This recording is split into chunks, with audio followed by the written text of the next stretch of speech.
All right. So technically, should we connect? We connect. We can. There's no PowerPoint. There was no need for PowerPoint. So, however, this is kind of like a part 2 of for week 1. So gifts and missions. We're diving into a specific thing that we looked at and glanced over. So I titled this message ASK, A-S-K. It's an acronym. And you're going to find out what that means when we get there. However, we're going to do a quick overview and a recall moment.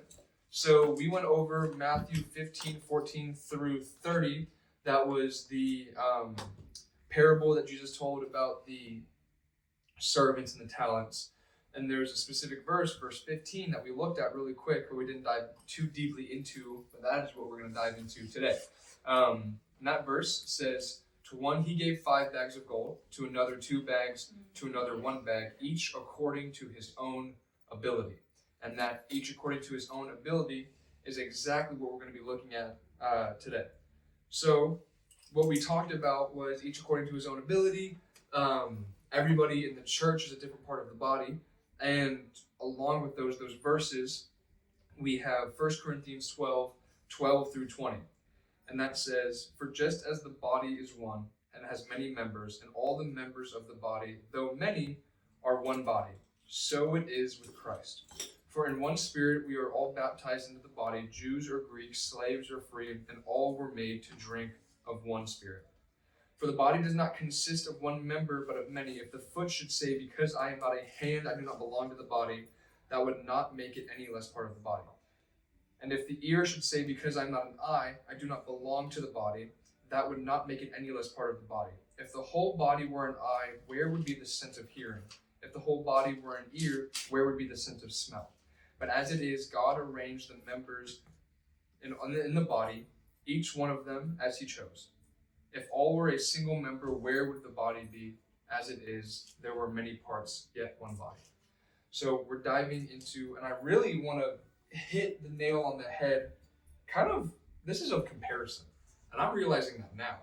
A little recap on how this whole sermon message came to be is I had no idea what I was going to talk about. Originally, my plan was to talk about how high-performance athletes feel as if they're going to carry the weight of the world on their shoulders. And I kind of came to that conclusion on Monday, and then I woke up Tuesday morning, and it was just not it. It was just not sitting. I went to the gym, hit chest, and the entire time, instead of listening to music, I listened to a sermon, and for an hour and a half, I wrote sermon notes on the Page app of my phone, and went, this is what we're talking about, asking and receiving from the Lord and what that looks like. So, when it comes to your sport, we're going to talk about what it means to look like to ask for more. Now, more is very vague, and so we're going to dive into what more kind of looks like and comes from the Lord in that sense. 2 Corinthians 3:18 says, and we all, with unveiled faces, contemplate the Lord's glory. We are being transformed into his image with ever-increasing glory, which comes from the Lord who is in the Spirit. Ever-increasing glory is also translated to glory, or from one degree of glory to another. And I say that to specify that the Lord wants to change you, and he wants you to allow him to change you. And that might look like progress and development in your sport, but this is also applicable in every other area of your life as well. Whether that be school, whether that be occupation, whether that just simply be where you're going to live. He wants you to allow him to sanctify you. I have in my notes, when he changes you or sanctifies you, it is to be more like him. And the more we are like him, the more we are able to move in cohesion with his plan for our life. Now, his plan for our life might look completely different than our plan for our life. There's a quote from, I don't even know who said it, but it's, we make plans and God laughs in our face. Because he has an idea for what he wants to do with us, and then we're like, but I want to do this. And he goes, well, too bad. So we can listen or we can not. So what we're diving into today, the main passage is going to be Matthew 7, verses 7 through 11. But before we get into that, I want to dive into what the responses of our asks and prayers to the Lord look like. So first off, I want to say that God is always listening and he always hears us. In Psalms 55:17, it's written, "Every morning, evening, and noon I cry out in distress and he hears my voice." So there's at no point in which you say something, even if it feels like he's not listening or he does not hear you. And there are 4 different types of responses that we can get from the Lord: yes, no, wait, or silence.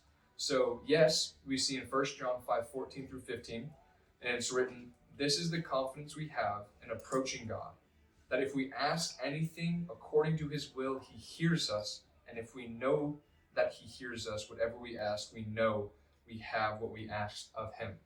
And very specifically it says, in confidence in approaching God, if we ask anything according to his will. You're not going to ask for $1 billion and get $1 billion. That's just not going to happen, as much as we wish it would. But if our requests align with his will, his timing, and his purpose for our lives, we can have confidence that he hears us and that he will grant them. Another moment is asking for wisdom. The scripture says if you ask for wisdom, he will grant that. I mean, he's not going to deny wisdom to his children if they want to have that knowledge. Second one is no. We see in 2 Corinthians 12:7-9, Paul asked for his thorn to be removed, but God said no, and instead provided grace to endure it. The thorn was there so that it would not grow to be conceited, and so that Paul would stay humble in his moving with the Lord and the gifts. So sometimes God denies our requests because it's not aligned with his perfect plan, or it may lead to harm, distraction, or destruction from our purpose. And so we have to realize that God never says no as punishment, he says no as protection. Then the third one, wait. Howdy. Yo, what's good? Wait. What's good? Yeah, no, okay. How's class? What's good? It's just I talked it last week, but it scared me. Like straight up, like something that was just perfect. Keep that in the video. I don't know. The third response is him telling us to wait. Habakkuk 2:3, also really weird name for the Bible, or a book in the Bible, but can't complain. For the vision is yet to be appointed for an appointed time. Though it lingers, wait for it. It will certainly come and will not delay. Psalms 27:14 also says, "Wait for the Lord, be strong, and let your heart take courage. Wait for the Lord." A delay is not a denial. Sometimes God's answers is not yet because the timing is not right, or he is waiting for you to realize that he already has done or is doing something in your life. There's a lot of times where he waits on you because he did something. He's waiting for you to understand what had just happened, or he's waiting for you to have a revelation, or he's waiting for you to step into something. So that's why he says, wait. Or sometimes he won't say anything at all. Job 30:20, Job cries out, but God seems silent for a season.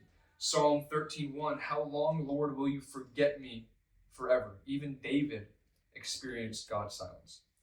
God's silence can be a test of faith, a call to trust, or a reminder to seek him more deeply. And that's another one that kind of ties into waiting. Sometimes he's silent also because he's already called you to something. He's waiting for you to remember that or to do that. Example, a while ago, last semester, he told me to delete Snapchat. And I didn't do that for a very long time. But it was in that period in which I felt as if the Lord was being very quiet to me. And this was as I had walked into prayer team and as I was doing all this stuff at Church of the Highlands, and I was like, why aren't you speaking to me? It was like, because I'm waiting for you to obey. I'll move you, I'll talk to you, I'll prep you for your next moment of glory when you're done with the one that you're in now. You just have to listen to what I've already told you. It's the point of him telling me to delete Snapchat 100 times if I'm not going to listen. He's going to tell me once, and he's going to wait for me to move. So now, getting into, now that we have the idea of kind of responses and everything, Matthew 7:7-11, ask, A-S-K, you'll see what that stands for in a moment. We have, ask, and it will be given to you. Seek, and you will find, and knock, and the door will be open to you. For everyone who asks receives. The one who seeks finds, and the one who knocks, the door will be opened. So if you haven't figured it out already, Jesus made it really easy. This is the end. near the end of the Sermon on the Mount. The Sermon on the Mount is one of the most important, if not the most important, sermons Jesus ever gave in his life, Matthew 5-7. And this is where we get the Beatitudes, this is where we get the Golden Rule. And as we're coming to the end of it, he's giving encouragement. So in this passage, like what is Jesus saying in this moment? Well, he's not saying, like I said earlier, God is going to give you everything you've ever desired because he knows better than you. Like, again, don't ask for $1 billion.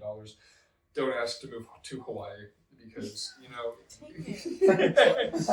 Okay. Yeah, I see how it is. To be fair, Cool. Hawaii was just on my head because of the conversation. I wasn't calling you on purpose. Sure. But I want you to look specifically at like the wording here. He's very vague with what it means, what more means, what the door is.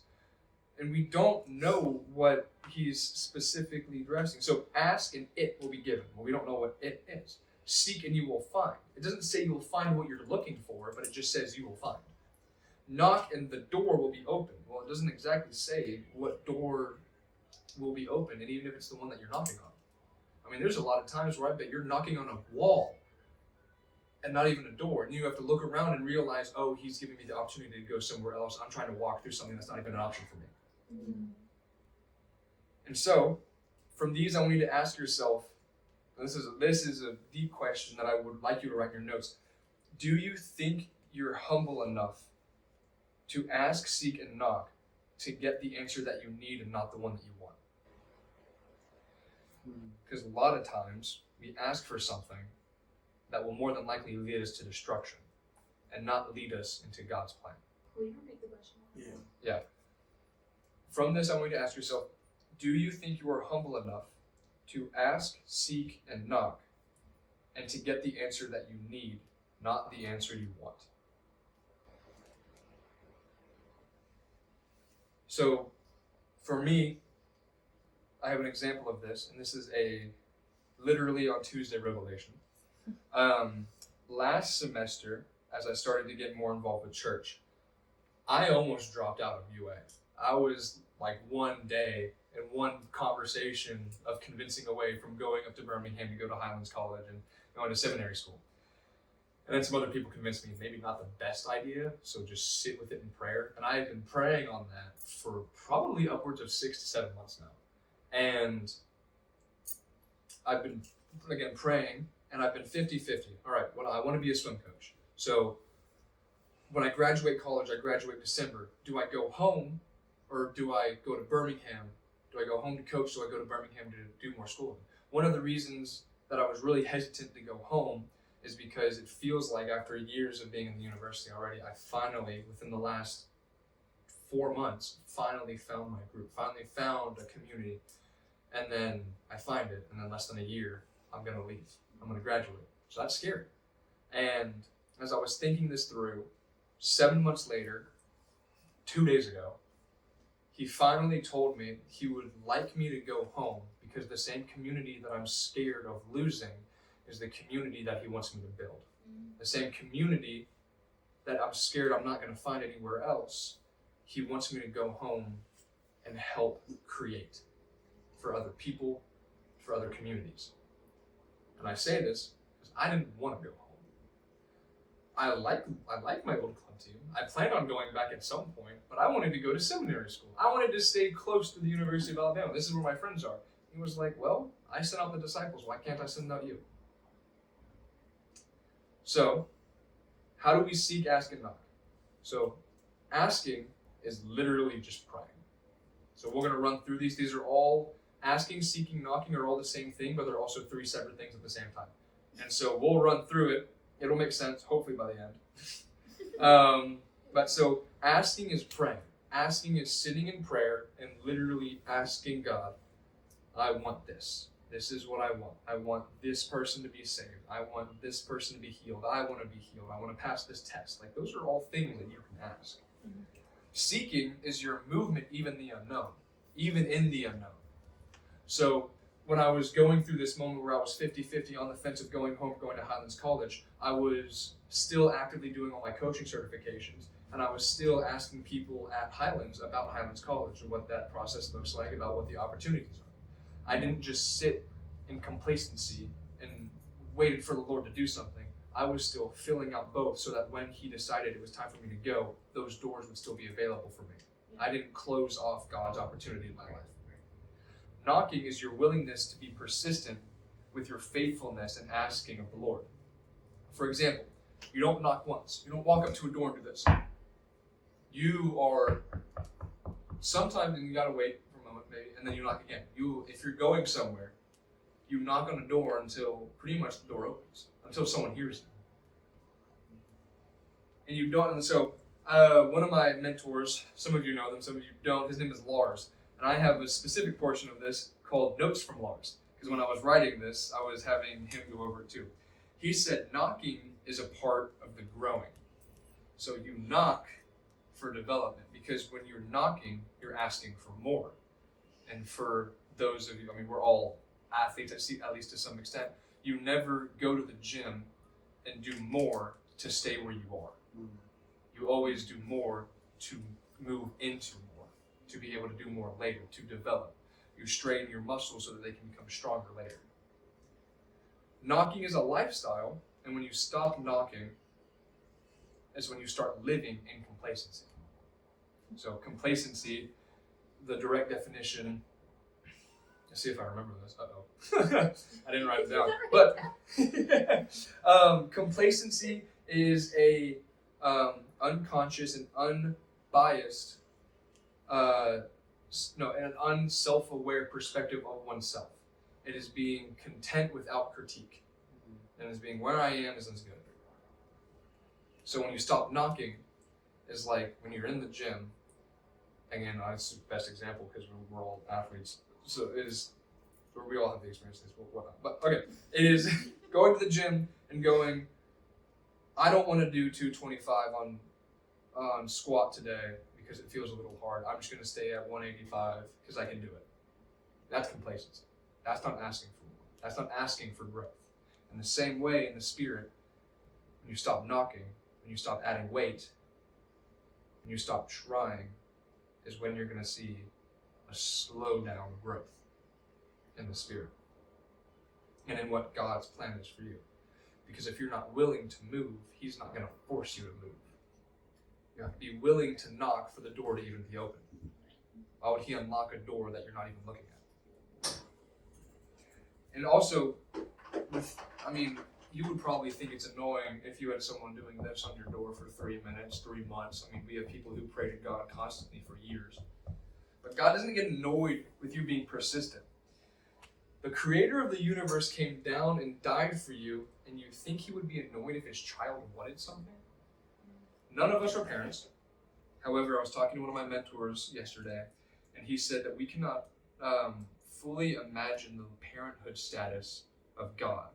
And he said, as a parent, found the most joy when my kids wanted to either spend time with me or even wanted something, because it means they wanted me to be there. So when we ask of God, we can't even fully imagine the joy that he has with us just wanting to be in his presence, because we know he can sustain us. So, is there a right way or a wrong way to ask in order to pray or to do these things? I can't tell you if there's a right or wrong way, but Scripture already says that he knows the desires of our hearts. Matthew 6:8, for your Father already knows what you need before you ask it. However, you can hinder yourself and your own progression. So, I have a weighted vest, and I'm going to do a little demonstration. So, knocking with a weighted vest is what I have on. Say you go, there's a door, but you've got all this baggage with you. How hard do you think it is to knock with your hands bent full? You could walk up and do this. You could hold it with one hand, but now you're leaning this way, and you're distracted because you're doing other stuff. God has you wait more often than not because he's waiting for you to drop baggage so that you can move into your next season. If you have baggage on you, he wants that. That's what he died for. That was the whole point of the cross, was to save you from the baggage that you weren't even capable of carrying yourself. So sometimes, more often than not, when he's silent or when he's telling you to wait when you're knocking on the door, it's because you have baggage that he wants you to drop so that you can move in your next season. That's sanctification. That's what that is. That's that whole idea of God coming into our hearts, of Jesus coming into our hearts and changing us from the inside out to be more like him. It is taking away the baggage, the blemishes of our hearts, of our souls, those black spots that we're ashamed of, to show people so that we can move into the glory that he died for us for.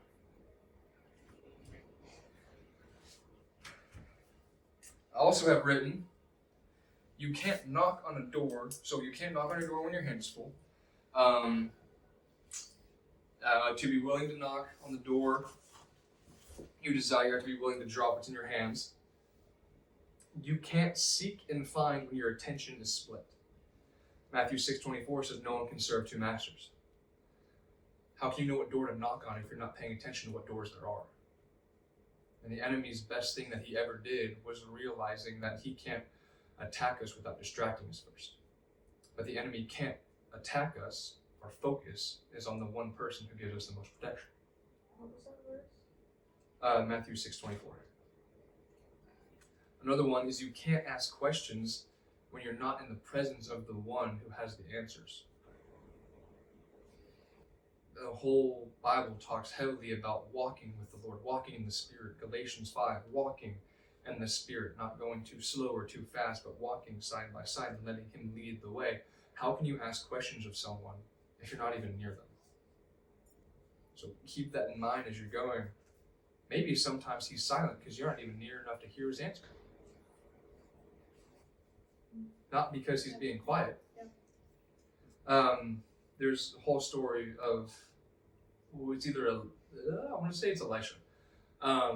Goes off into the mountains because he's being chased down by Jezebel because she wants to kill him. And he's mad, he's depressed, he's suicidal. God gives him food, tells him to take a nap, wakes up, and then he goes, hides in a cave.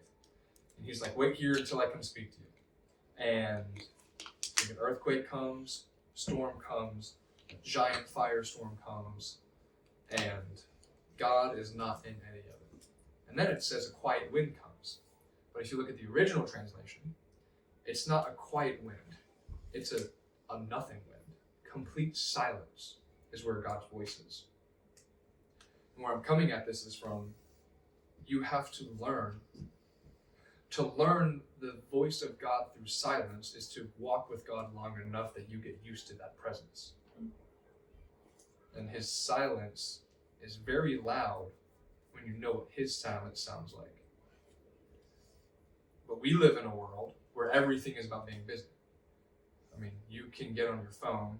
I think it's it used to be like 7 degrees of connection where you could connect to everybody in the world. Now it's 6 because everything is happening so fast. You could be connected to anybody in the world right now. And everything is so fast paced. Everything is a 9 to 5. Everything is what's next. And that's, the Bible literally says, Psalms 46, be still and know that I am God. There's so many distractions because we've learned what it's like to be moving at a fast pace that whenever we slow down, the anxiety comes. When we slow down, that's when the enemy jumps in and gets thoughts in your head of you need to be busy, or how about you get on social media and see what that person's doing right now, or hey, don't forget there's someone else fighting for a promotion spot that you're not a part of, or hey, you're not working hard enough right now. And that's a fight that we all know very well as athletes, is that if I'm not working, somebody else is and they're getting ahead of me, so I need to keep working. And God tells you, be still. Know that I am God. I will fight your battles. I think that's in Genesis. Be still, and I am God, and I will fight your battles. He wants all of you, and not just a part of you. And your hesitancy to give yourself up to him can hinder his movements. It's God has his pace, but he's not going to leave you. However, if you're carrying a 24-pound weight vest on your back, you're going to not be moving at your full capacity of your pace to be able to walk with the Lord. So you won't just be hindering your own plan. You also could be hindering God's plan. His plan is going to happen either way. I can promise you that. However, your involvement in what side of the plan you're going to be on is completely determined by your willingness to move into that plan. Deuteronomy 6:5 says, love the Lord your God with all your heart and all your soul and all your strength. Again, that's why scripture says in Matthew 6:33, seek first the kingdom and all will be added. You can drop baggage because seeking first the kingdom gives you the healing and the strength to drop the baggage. It's almost a backwards process. If you want to drop the baggage, how do I drop the baggage? You don't drop the baggage and go to God. You go to God, and then He helps you take off that baggage. So, fun, really, really cool thing, and this blew my mind. As I was listening to the sermon, the guy had said, if the apex of your desires is not the Lord, you will always be seeking without true fulfillment. Ended up talking to someone about that. They happened to be a nursing major, and they said, the heart of the apex is the lowest part of your heart. So if the Lord your God is not the top of your priorities and not from the deepest pit of your heart, you will always be left unfulfilled because you will always be seeking to fill a God-sized hole with worldly things. Yeah. So if He is not number one on your list and the deepest part of your desires, top to bottom, you will always be seeking fulfillment from things that will never be able to fulfill you. Stop going to the creation when the Creator has made Himself available to you. Jesus is our mediator. That was the whole point. When Adam and Eve sinned in the Garden of Eden, there was direct separation, and God sent His only begotten Son to die so that we may have connection with Him again. So why are we choosing separation? So later in the verses, starting in verse 9, we have, which of you, if your son asks for bread, will give him a stone? Or if he asks for a fish, will give him a snake? If you then, though you are evil, know how to give a good gift to your children, how much more will your Father in heaven give good gifts to those who ask Him? So this is kind of going full circle. We're not going in a line and walking in a process. This fully wraps around in these five verses. So Jesus, in this moment on the Sermon on the Mount, is talking to a bunch of Israelites. He's talking to his brothers. He's talking to Hebrews. He's talking to the commoners people. He's talking to Sadducees and Pharisees and all this different environment, and he's calling all of them equally evil. The Pharisees, the people who have studied the Bible forever. The Sadducees, who studied the Bible and decided that to overthrow Rome, they had to work with Rome for an economic benefit. The commoners, who don't care about the Old Testament because all they care about is getting bread on the table for the next day in their family. And yet they are still all evil. And we read this, and it's hard to not get that for ourselves. So I have this note. You are not good enough to know the difference between bread and stone. We are not good enough to know the difference between fish and snakes. We are not good enough to call ourselves wise. You are not good enough to call yourself holy. I'm not good enough to not allow God to make choices for my life because the only one who is good is God. To think that you can walk the path that God has set out with you by yourself without the light of the world, you will get lost. God is the light, and we cannot walk without that light because we do not know where we are going. Though Adam and Eve ate from the tree of the knowledge of good and evil, it gave them understanding but not discernment. So we may make decisions thinking we know what's happening, thinking we know good and evil, but Scripture says that there is only one who is good. Matthew 19:17. Man comes to Jesus, a rich man, he said, "Good teacher." And Jesus is like, "Why are you calling me good? There's only one who is good." And in this moment, Jesus isn't denying that he's God or that he's not good. He's actually saying, where are your priorities if you think a teacher is good? He was rebuking the identity as a teacher, as a Lord, because no one is good. Only the Lord is good. Proverbs 3 says, lean not on your own understanding. That was written by Solomon, the wisest man who had ever lived. Proverbs 3. And he had come to the conclusion that he asked for wisdom, the Lord granted it. He came to the conclusion that even I cannot lean on my own wisdom. So my wisdom is not from me, it is not for me, it is for God. And so as we're wrapping this all up and we're closing the circle back around about asking and realization, it really boils down to desire and humility? Where do your desires lie? And is your humility strong enough to support whatever God decides to lay on you? So I have 4 questions. The first one is, do you believe that God wants to move you from glory to glory? If you do, that makes walking into the doors very easy that He has opened for you. However, if you don't, you're going to convince yourself that it's your job to move yourself from glory to glory, and you'll be stuck looking at an open door, trying to figure out how to walk through something that's already open, when the work had already been done 2,000 years ago on a cross. Question number 2, do you recognize that what we want is not always what we need? It is very easy. The Bible even says that our heart is deceitful. Our feelings can be a facade. So are we willing to realize that we don't actually know what's going on?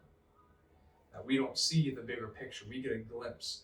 Again, Bible says that our life is just a breath in the eyes of the Lord. So to think that something so minuscule, we could decide that we know better than God, it's a little prideful. Are you willing to ask God for more, even if it isn't how you imagined it would look? So are you ready? We'll get into this in a few weeks. I'm excited for that one too. But are you willing to sacrifice your sport? Are you willing to sacrifice the promise that God gave you simply because He is God and He is sovereign? Or did He give you something? Did He give you a gift? Now are you holding on to it so tight, and that something you don't even own, that you're not letting Him take it back out of your hands? And the last one is, are you willing to drop what is keeping you from knocking? Are you willing to let go of the baggage and God to take that, so that you can walk through the door, so that you can knock on the door to allow yourself to move from one glory to the next glory?